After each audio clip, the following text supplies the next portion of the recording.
ಇವತ್ತು ನಾವು number system ಬಗ್ಗೆ ತಿಳ್ಕೊಳ್ಳೋಣ. ಅದ್ರ ಫಸ್ಟ್ ನಂಬರ್ಸ್ದಾಗ two types, real numbers, imaginary numbers. Real ನಂಬರ್ಸ್ನ ಕ್ಯಾಪಿಟಲ್ ಲೆಟರ್ ಆರ್ ದಿಂದ ಡಿನೋಟ್ ಮಾಡ್ತಾರೋ. ರಿಯಲ್ ನಂಬರ್ಸ್ ಅಂದ್ರೆ ರ್ಯಾಷನಲ್ ನಂಬರ್ಸ್ ಮತ್ತು ಇರ್ಯಾಷನಲ್ ನಂಬರ್ಸ್ನ ಎರಡೂ ಸೇರಿಸಿ ರಿಯಲ್ ನಂಬರ್ಸ್ ಅಂತ ಕರೀತಾರೆ. ರ್ಯಾಷನಲ್ ಮತ್ತು ಇರ್ಯಾಷನಲ್ ನಂಬರ್ಸ್ನ ಎರಡೂ ಸೇರಿಸಿ ರಿಯಲ್ ನಂಬರ್ ಅಂತ ಹೇಳಿ ಕರೀತಾರೆ. ಇಮ್ಯಾಜಿನರಿ ನಂಬರ್ಸ್ ಅಂದ್ರೆ ಇವಾಗ ಇಮ್ಯಾಜಿನರಿ ನಂಬರ್ಸ್ ಬಗ್ಗೆ ನಿಮ್ಗೆ ಕಾಂಪಿಟೇಟಿವ್ದಾಗ ಎಲ್ಲಿ ಕ್ವೆಶನ್ಸ್ ಬರೋದಿಲ್ಲ. ಇಫ್ ಇನ್ ಕೇಸ್ ಬಂದ್ರೆ ನಿಮಗೆ ಸ್ವಲ್ಪ ಐಡಿಯಾ ಇರ್ಲಿ ಅಂತ ಹೇಳಿ ಹೇಳ್ತೀನಿ. Square root of -1. ಈಗ ಸ್ಕ್ವೇರ್ ರೂಟ್ ಒಳಗ ಮೈನಸ್ದಾಗ ನಂಬರ್ಸ್ ಇದ್ವು ಅಂದ್ರೆ ಅವಕ್ಕೆ ಇಮ್ಯಾಜಿನರಿ ನಂಬರ್ಸ್ ಅಂತ ಕರೀತಾರೆ. ಇವಾಗ square root of -3, square root of -3, square root of -4 ಇವೆಲ್ಲ ಇಮ್ಯಾಜಿನರಿ ನಂಬರ್ಸ್. ಸ್ಕ್ವೇರ್ ರೂಟ್ ಒಳಗ ನಿಮಗೆ ಮೈನಸ್ದಾಗ ಡಿಜಿಟ್ ಇದ್ರ ಅವಕ್ಕೆ ಇಮ್ಯಾಜಿನರಿ ನಂಬರ್ಸ್ ಅಂತ ಕರೀತಾರೆ. ಇವಾಗ ಸ್ಕ್ವೇರ್ ರೂಟ್ ಆಫ್ -1 ವ್ಯಾಲ್ಯೂ ಏನಂದ್ರೆ ಐ. ಸ್ಕ್ವೇರ್ ರೂಟ್ ಆಫ್ -1 ಅಂದ್ರೆ ಐ ಸ್ಕ್ವೇರ್ ಅಂದ್ರೆ square root of -1 into square root of -1, square root of -1 whole square. Square get cancel, -1 ಉಳಿತು. ಐ ಸ್ಕ್ವೇರ್ ವ್ಯಾಲ್ಯೂ ಏನಂದ್ರೆ -1. ಇಷ್ಟು ನೆನಪಿಟ್ಕೋರಿ. ಸ್ಕ್ವೇರ್ ರೂಟ್ ಒಳಗ ಮೈನಸ್ ಒಳಗೆ ಡಿಜಿಟ್ ಇದ್ರೆ, ಮೈನಸ್ ಒಳಗೆ ನಂಬರ್ ಯಾವುದೋ ಒಂದು ನಂಬರ್ ಅವ್ರ ಡಿಜಿಟ್ ಇದ್ರೆ ಅವಕ್ಕೆ ಇಮ್ಯಾಜಿನರಿ ನಂಬರ್ಸ್ ಅಂತ ಕರೀತಾರೋ. ಇದ್ರ ಮ್ಯಾಗ ನಿಮ್ಗೇನು ಕ್ವಶನ್ಸ್ ಬರುದಿಲ್ಲ, ಆದ್ರೂ ಸ್ವಲ್ಪ ಐಡಿಯಾ ಇರಲಿ. ಇಷ್ಟು ನೆನಪಿಟ್ಕೋರಿ. ಸ್ಕ್ವೇರ್ ರೂಟ್ ಆಫ್ -1 ಅಂದ್ರೆ ಐ ಸ್ಕ್ವೇರ್ ಅಂದ್ರೆ -1. ಇಷ್ಟು ನೆನಪಿಟ್ಕೋರಿ. ಇನ್ನು ರಿಯಲ್ ನಂಬರ್ಸ್ ಬರೋಣ. ರಿಯಲ್ ನಂಬರ್ನ ಕ್ಯಾಪಿಟಲ್ ಲೆಟರ್ ಆರ್ ದಿಂದ ಡಿನೋಟ್ ಮಾಡ್ತಾರೋ. ರಿಯಲ್ ನಂಬರ್ಸ್ದಾಗ ಟೂ ಟೈಪ್ಸ್, ರ್ಯಾಷನಲ್ ನಂಬರ್ಸ್ ಮತ್ತು ಇರ್ಯಾಷನಲ್ ನಂಬರ್ಸ್. ರ್ಯಾಷನಲ್ ನಂಬರ್ಸ್ ಅಂದ್ರೆ ಯಾವ ನಂಬರ್ಸ್ನ P/Q ರೂಪದಾಗ ಡಿನೋಟ್ ಮಾಡಕ್ ಆಗ್ತೈತಿ ಅವ ರ್ಯಾಷನಲ್ ನಂಬರ್ಸ್. ರ್ಯಾಷನಲ್ ನಂಬರ್ನ ಕ್ಯಾಪಿಟಲ್ ಲೆಟರ್ ಕ್ಯೂ ದಿಂದ ಡಿನೋಟ್ ಮಾಡ್ತಾರೋ. ರ್ಯಾಷನಲ್ ನಂಬರ್ಸ್ ಅಂದ್ರೆ ಯಾವ ನಂಬರ್ಸ್ನ P/Q ರೂಪದಾಗ ವ್ಯಕ್ತಪಡಿಸ್ತೀವಿ ಅವು ರ್ಯಾಷನಲ್ ನಂಬರ್ಸ್. ಇರ್ಯಾಷನಲ್ ನಂಬರ್ಸ್ ಅಂದ್ರೆ ಯಾವ ನಂಬರ್ಸ್ನ P/Q ರೂಪದೊಳಗ ಬರೆಯಕ್ ಆಗುದಿಲ್ಲ, ಫ್ರಾಕ್ಷನ್ ರೂಪದೊಳಗೆ ಬರೆಯಕ್ ಆಗುದಿಲ್ಲ, ಅವಕ್ಕ ಇರ್ಯಾಷನಲ್ ನಂಬರ್ಸ್ ಅಂತ ಕರೀತಾರೋ. ಇದನ್ನ ಕ್ಯಾಪಿಟಲ್ ಲೆಟರ್ ಕ್ಯೂ ದಿಂದ ಡಿನೋಟ್ ಮಾಡಿದ್ರ, ಇದನ್ನ ಕ್ಯಾಪಿಟಲ್ ಲೆಟರ್ ಪಿ ದಿಂದ ಡಿನೋಟ್ ಮಾಡ್ತಾರೋ. ಇವಾಗ ರ್ಯಾಷನಲ್ ನಂಬರ್ಕ ಎಕ್ಸಾಂಪಲ್ ಹೇಳ್ತೀನಿ. ರ್ಯಾಷನಲ್ ನಂಬರ್ಸ್ 3 ಇದೊಂದು ರ್ಯಾಷನಲ್ ನಂಬರ್ ಅಂತ ಹೇಳ್ತಾನ. ಈಗ ನೀವು ಕೇಳ್ತೀರಿ ರ್ಯಾಷನಲ್ ನಂಬರ್ ಅಂದ್ರೆ P/Q ರೂಪದಾಗ ವ್ಯಕ್ತಪಡಿಸ್ಬೇಕಂತ ಹೇಳಿಲ್ಲ ನೀವು ಅಂತ. ಇವಾಗ 3 ಡಿನಾಮಿನೇಟರ್ದಾಗ ಏನೂ ಇರಲಿಲ್ಲ ಅಂದ್ರೆ 1 ಇರ್ತೈತಿ. ಹಂಗಂದ್ರೆ ಇದು P/Q ರೂಪದಾಗ ವ್ಯಕ್ತಪಡಿಸಿದಂಗೆ ಆಯ್ತಲ್ಲ, ಅಂದ್ರೆ ಇದು ರ್ಯಾಷನಲ್ ನಂಬರ್. ಈಗ ನೀವು ಯಾವುದೋ ಒಂದು ಸಂಖ್ಯೆ 4, 8, 7, 9 ಹಿಂಗೆ ಬರೆದ್ರೆ ಇದು ರ್ಯಾಷನಲ್ ನಂಬರ್ಗೆ ಎಕ್ಸಾಂಪಲ್. ಎದಕ್ಕಂದ್ರೆ ಕೆಳಗ ಏನೂ ಇರಲಿಲ್ಲ ಅಂದ್ರೆ ಡಿನಾಮಿನೇಟರ್ದಾಗ 1 ಇರ್ತೈತಿ. ರ್ಯಾಷನಲ್ ನಂಬರ್ಸ್ ಇನ್ನೊಂದು ಏನಂದ್ರೆ ರ್ಯಾಷನಲ್ ನಂಬರ್ಸ್ನ P/Q ರೂಪದಾಗ ವ್ಯಕ್ತಪಡಿಸ್ತೀವಿ ಮತ್ತು Q is not equal to 0. Denominator ಒಳಗೆ 0 ಇರುವುದಿಲ್ಲ. ರ್ಯಾಷನಲ್ ನಂಬರ್ ಅಂದ್ರೆ P/Q ರೂಪದಾಗ ವ್ಯಕ್ತಪಡಿಸ್ತೀವಿ, Q is not equal to 0. Denominator ಒಳಗೆ 0 ಇರಬಾರ್ದು. ಇವೆಲ್ಲ ರ್ಯಾಷನಲ್ ನಂಬರ್ಕ ಎಕ್ಸಾಂಪಲ್ಸ್. ಇವಾಗ ಇರ್ಯಾಷನಲ್ ನಂಬರ್ಕ ಎಕ್ಸಾಂಪಲ್ ಏನಂದ್ರೆ, ಇರ್ಯಾಷನಲ್ ನಂಬರ್ ಅಂದ್ರೆ ಏನಂತ ಹೇಳಿ P/Q ರೂಪದಾಗ ವ್ಯಕ್ತಪಡಿಸಕ್ ಬರುದಿಲ್ಲ ಅಂತ ಹೇಳಿ.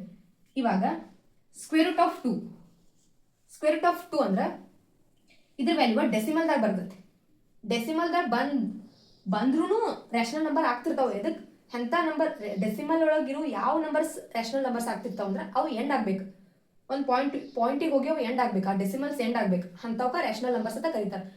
ಯಾವ ನಂಬರ್ ಡೆಸಿಮಲ್ಸ್ ಎಂಡ್ ಆಗುದಿಲ್ಲ ಮತ್ತು ರಿಪೀಟ್ನೂ ಆಗ್ತಿರಂಗಿಲ್ಲ ಅಂಥವಕ್ಕೆ ಇರ್ಯಾಷನಲ್ ನಂಬರ್ಸ್ ಅಂತ ಕರೀತಾರೆ. ಇವಾಗ ಸ್ಕ್ವೇರ್ ರೂಟ್ ಆಫ್ 2 ಅಂದ್ರೆ ಅದ್ರ ಡೆಸಿಮಲ್ ಒಳಗೆ ಅದ್ರದ್ದು ವ್ಯಾಲ್ಯೂ ಎಂಡ್ ಆಗುದಿಲ್ಲ, ಅದಕ್ಕೆ ಇದು ಇರ್ಯಾಷನಲ್ ನಂಬರ್ಸ್ಕ ಇದೊಂದು ಎಕ್ಸಾಂಪಲ್. ಇವಾಗ ಸ್ಕ್ವೇರ್ ರೂಟ್ ಒಳಗೆ ಐತಿದ, ಸೊ ಇರ್ಯಾಷನಲ್ ನಂಬರ್ಸ್.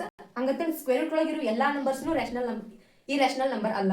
ಇವಾಗ ಸ್ಕ್ವೇರ್ ರೂಟ್ ಆಫ್ 9 ಇದು ರ್ಯಾಷನಲ್ ನಂಬರ್ ಏನಂತ ಏನ್ರಿ ಕ್ವಶನ್ ಇತ್ತಂದ್ರೆ ಸ್ಕ್ವೇರ್ ರೂಟ್ ಒಳಗೆ ಐತೆ ಅಂತ ಹೇಳಿ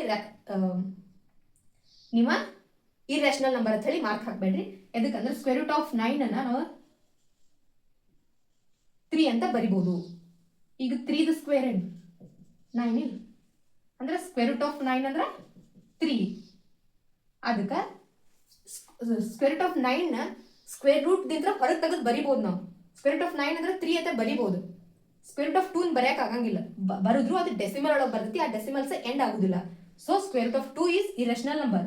ಇವಾಗ ಪೈ ಇದನ್ನ 22/7 ಅಂತ ಹೇಳಿ ಅಪ್ರಾಕ್ಸಿಮೇಟ್ ವ್ಯಾಲ್ಯೂ ಬರೀತಾರೆ. 22/7 ಅಂದ್ರೆ 3.1428 ಸಮಥಿಂಗ್ ಹಂಗೆ ಕಂಟಿನ್ಯೂ ಆಗ್ತಿರ್ತದ. ಇದ್ರದ್ದು ವ್ಯಾಲ್ಯೂ ಎಂಡ್ ಆಗುದಿಲ್ಲ. So pi is an irrational number.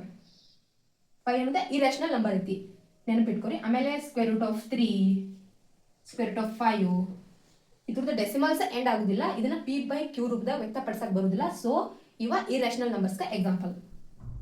ಇವಾಗ ಇಂಟೀಜರ್ ರ್ಯಾಷನಲ್ ನಂಬರ್ಸ್ದಾಗ 2 ಟೈಪ್ಸ್ ಅದಾವು, ಇಂಟೀಜರ್ಸ್ ಮತ್ತೆ fractions.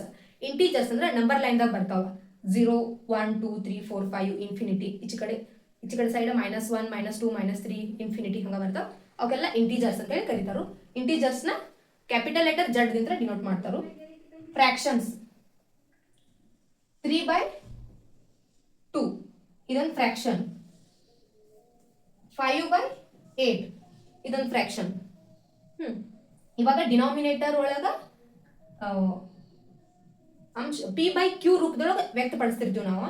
q is not equal to 0 ಇರಬೇಕು, ಅವಕ್ಕ ಫ್ರಾಕ್ಷನ್ಸ್ ಅಂತ ಕರಿತೀವಿ. ಇದ ಸ್ಲ್ಯಾಶ್ ದಿಂದ ಡಿನೋಟ್ ಮಾಡ್ತೀವಿ ಅದನ್ನ. ಈಗ ಇಂಟೀಜರ್ಸ್ ಒಳಗ 3 types: positive integers, negative integers and 0. Positive integers ದಾಗ 2 ಟೈಪ್ಸ್ ಅದಾವ, ನ್ಯಾಚುರಲ್ ನಂಬರ್ಸ್ ಮತ್ತು hole numbers. Negative integers 0. Positive integers ಅಂದ್ರೆ ನಂಬರ್ ಲೈನ್ ಒಳಗ 1, 2, 3, 4, 5, 6 ಇವೇನ್ ಬರ್ತಾವ ಈ ಪಾಸಿಟಿವ್ ಇಂಟೀಜರ್ಸ್. -1, -2, -3 ಇನ್ಫಿನಿಟಿ ಬರ್ತಾವ. ನೆಗೆಟಿವ್ ಇಂಟೀಜರ್ಸ್ ಮಿಡಲ್ 0 ಇರ್ತೈತಿ, ಅದು 0. ಓಕೆಲ್ಲ ಸೇರ್ಸಿನ ಇಂಟೀಜರ್ಸ್ ಅಂತ ಹೇಳಿ ಕರೀತಾರೋ. ಅದ್ರಾಗ 3 ಟೈಪ್ಸ್: ನೆಗೆಟಿವ್, ಪಾಸಿಟಿವ್, 0. ಗೊತ್ತಾಯ್ತು. ಪಾಸಿಟಿವ್ ಇಂಟೀಜರ್ಸ್ ಮತ್ತೆ 2 ಟೈಪ್ಸ್: ನ್ಯಾಚುರಲ್ ನಂಬರ್ಸ್ ಮತ್ತೆ ಹೋಲ್ ನಂಬರ್ಸ್. ನ್ಯಾಚುರಲ್ ನಂಬರ್ಸ್ ನ ಕ್ಯಾಪಿಟಲ್ ಲೆಟರ್ N ದಿಂದ ಡಿನೋಟ್ ಮಾಡ್ತಾರೋ. ಹೋಲ್ ನಂಬರ್ ನ ಕ್ಯಾಪಿಟಲ್ ಲೆಟರ್ W ದಿಂದ ಡಿನೋಟ್ ಮಾಡ್ತಾರೋ. ನ್ಯಾಚುರಲ್ ನಂಬರ್ಸ್ ಅಂದ್ರೆ 1 to ಇನ್ಫಿನಿಟಿ ನ್ಯಾಚುರಲ್ ನಂಬರ್ಸ್ಗಳು 1, 2, 3 ಇನ್ಫಿನಿಟಿ ಹಂಗ. ಹೋಲ್ ನಂಬರ್ಸ್ ಅಂದ್ರೆ ಇನ್ಕ್ಲೂಡಿಂಗ್ 0 ಮತ್ತು ಮುಂದೆಲ್ಲ ನ್ಯಾಚುರಲ್ ನಂಬರ್ಸ್ 0, 1, 2, 3, 4 ಇನ್ಫಿನಿಟಿ ಇವೆಲ್ಲ ಹೋಲ್ ನಂಬರ್ಸ್. ನ್ಯಾಚುರಲ್ ನಂಬರ್ಸ್ ಅಂದ್ರೆ 1, 2, 3, 4. ಇವಾಗ ನ್ಯಾಚುರಲ್ ನಂಬರ್ಸ್ 1, 2, 3, 4 ಇನ್ಫಿನಿಟಿ ತನ ನ್ಯಾಚುರಲ್ ನಂಬರ್ಸ್. ಹೋಲ್ ನಂಬರ್ಸ್ ಅಂದ್ರೆ 0, 1, 2, 3, 4, 5, 6 ಇನ್ಫಿನಿಟಿ. 0 ಇನ್ಕ್ಲೂಡ್ ಮಾಡ್ಕೊಂಡ್ರೆ ಹೋಲ್ ನಂಬರ್ಸ್, 0 ಬಿಟ್ರೆ ನ್ಯಾಚುರಲ್ ನಂಬರ್ಸ್. ಮತ್ತೆ ನ್ಯಾಚುರಲ್ ನಂಬರ್ಸ್ ಟೈಪ್ಸ್ ಬರ್ತಾವು: even numbers, add numbers, prime numbers, composite numbers. Even numbers ಅಂದ್ರೆ ಯಾವ ನಂಬರ್ಸ್ನ 2 ದಿಂದ ಡಿವೈಡ್ ಮಾಡಕ್ ಆಗ್ತಿರ್ತೈತಿ ಅವಕ್ಕೆ ಈವನ್ ನಂಬರ್ಸ್ ಅಂತ ಕರೀತಾರು. ಅಂದ್ರೆ ಇವಾಗ 28 ಇದೊಂದು ನಂಬರ್ ಐತಿ, ವಿಚ್ ಇಸ್ ಡಿವಿಸಿಬಲ್ ಬೈ 2. 2 1 2, 2 1 2, 4 8. ಯಾವ ನಂಬರ್ನ 2 ರಿಂದ ಭಾಗ ಹೋಗ್ಸ್ಲಾಕ್ ಆಗ್ತಿರ್ತೈತಿ ಅವಕ್ಕೆ ಈವನ್ ನಂಬರ್ ಅಂತ ಕರೀತಾರು. ಈಗ 27 ಇದು 2 ರಿಂದ ಪೂರ್ಣವಾಗಿ ಭಾಗ ಹೋಗುದಿಲ್ಲ, ಇವಕ್ಕೆ ಆಡ್ ನಂಬರ್ ಅಂತ ಕರೀತಾರು. ಯಾವ ನಂಬರ್ 2 ರಿಂದ ಪೂರ್ಣವಾಗಿ ಭಾಗ ಹೋಗ್ತಿರ್ತೈತಿ ಅದ ಈವನ್ ನಂಬರ್. ಯಾವ ನಂಬರ್ 2 ರಿಂದ ಪೂರ್ಣವಾಗಿ ಭಾಗ ಹೋಗುದಿಲ್ಲ ಅವ ಆಡ್ ನಂಬರ್. ಮತ್ತೆ prime numbers, composite numbers. Prime number ಅಂದ್ರೆ numbers which have only 2 factors. ಅಂದ್ರೆ ಇವಾಗ 8 ಅನ್ನೋದು ಇಲ್ಲೊಂದು ನಂಬರ್ ಐತಿ, ನಾನು ಹೇಳೀನಿ. ಪ್ರೈಮ್ ನಂಬರ್ಸ್ ಅಂದ್ರೆ ಏನಂತ ಹೇಳಿ, numbers which have only 2 factors. First factor ಅಂದ್ರೆ ಏನ, ಯಾವ ನಂಬರ್ದಿಂದ ಗಿವನ್ ನಂಬರ್ ಡಿವೈಡ್ ಆಗ್ತಿರ್ತೈತಿಲ್ಲ ಆ ನಂಬರ್ ಅದ್ರ ಫ್ಯಾಕ್ಟರ್. ಯಾವ ನಂಬರ್ದಿಂದ ಗಿವನ್ ನಂಬರ್ ಡಿವೈಡ್ ಆಗ್ತಿರ್ತೈತಿ ಆ ನಂಬರ್ ಫ್ಯಾಕ್ಟರ್. ಅಂದ್ರೆ ಇದಕ್ಕೆ ಎಷ್ಟು ಫ್ಯಾಕ್ಟರ್ಸ್ ಅದಾವು? 1 ದಿಂದ ಡಿವೈಡ್ ಆಗ್ತೈತಿ, 2 ದಿಂದ ಡಿವೈಡ್ ಆಗ್ತೈತಿ, 4 ದಿಂದ ಡಿವೈಡ್ ಆಗ್ತೈತಿ, 8 ದಿಂದ ಡಿವೈಡ್ ಆಗ್ತೈತಿ. ಅಂದ್ರೆ ಇದಕ್ಕೆ 4 ಫ್ಯಾಕ್ಟರ್ಸ್ ಅದಾವು. 1, 2, 3, 4 ಫ್ಯಾಕ್ಟರ್ಸ್ ಅದಾವ. ಅಂದ್ರೆ ಇದು ಮೋರ್ ದೆನ್ 2 ಫ್ಯಾಕ್ಟರ್ಸ್ ಅದಾವ. ಅಂದ್ರೆ ಇದು ಪ್ರೈಮ್ ನಂಬರ್ ಆಗ್ತೈತೆ ಇಲ್ಲ. ಅಂದ್ರೆ numbers which have only 2 factors. ಇವಾಗ ಎಕ್ಸಾಂಪಲ್ 3 ತಗೋರಿ. ಇದು 1 ದಿಂದ ಡಿವೈಡ್ ಆಗ್ತೈತಿ, 3 ದಿಂದ ಡಿವೈಡ್ ಆಗ್ತೈತಿ.